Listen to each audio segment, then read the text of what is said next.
Hello class, welcome to our channel Literary Feast with Deepak Gupta.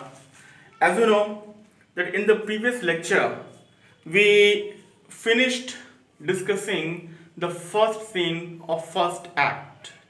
From today onwards what we shall do, we shall switch to second scene, and here are some of the important points that you need to see and analyze for a better understanding of the scene. These are the points. First and foremost, that this scene it opens in Belmont. We remember very well that the first scene it opens in a street of Venice, where Antonio, along with Salanio and Salarino, they come to the stage. And here in this scene, it opens in Belmont. Belmont is a place, is an imaginary city. Now in reality Belmont exists, but then when the play was written, Belmont was not there. So it was a fictional name of a city, you can say.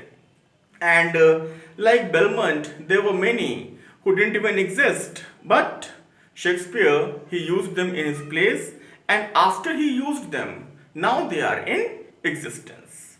So Portia, the heroine of the play that the scene introduces you, means to the readers or to the audience, she lives in Belmont. There is one similarity. When scene 1 opens, then what we find? We find the protagonist of the play is sad. Similarly, here, Portia is also very much tired, she is upset, she is disappointed. But along with the similarity, there is also a dissimilarity. Unlike Antonio, who does not know the reason of his sadness, in the first scene, Portia knows very well that what disappoints her the most. And what actually disappoints her is her father's device of caskets. Portia's father, who is no more, what he did before he died, he devised a lottery of caskets that contains three caskets: gold, silver, and lead. So he arranged it in such a manner that the suitor means the person who wants to marry Portia, he will have to choose one out of these three caskets, and if he chooses the correct or right casket, he will win the rights to marry Portia. Now you would be imagining that what is the reason of disappointment for Portia? Portia is disappointed because she feels by this device of lottery of caskets, her personal liberty, her freedom has been snatched away. She keeps repeating herself that the will of a living daughter has been crushed by the will of a dead father. She takes it as a kind of injustice that has been done to her. The scene also introduces Nerissa. Nerissa, she is the chief maid of Portia, and along with being the chief maid, she is also her best friend. So what she does? She consoles her.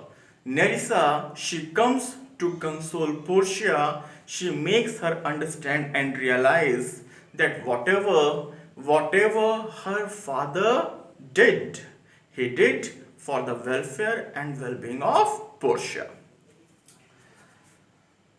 Yes, then we have the description of suitors.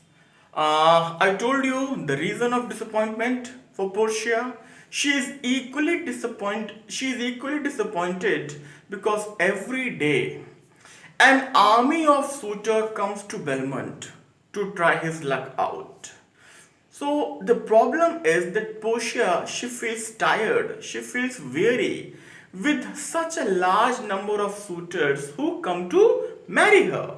And the main reason of her disappointment is, as she says, I cannot choose the person I like, nor can I refuse the person I dislike.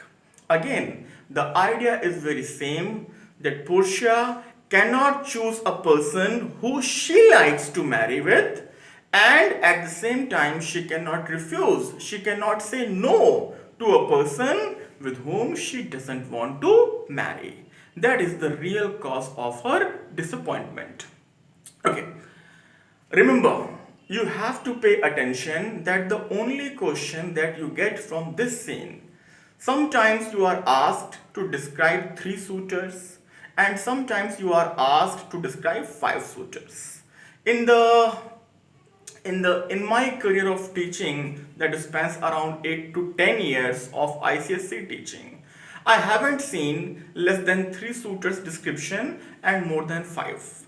So what you have to believe, you have to prepare the name of 5 suitors with their descriptions that is actually or usually you are asked for. And then what we shall do, we shall describe the events in such a manner that you will very easily understand. One more thing, as long as you watch this video, I would suggest that get your text opened in your hand. So what you do, you have to use 2 of your crucial faculties. That means listening and watching. So you have to watch this video and at the same time you have to see, you have to listen to the audio and you have to see the text, and you will realize that it's actually explained very smoothly.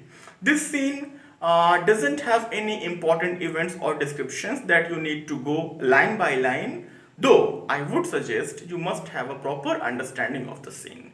So what we shall do?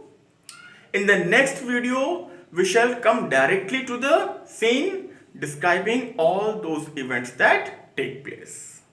Thank you very much.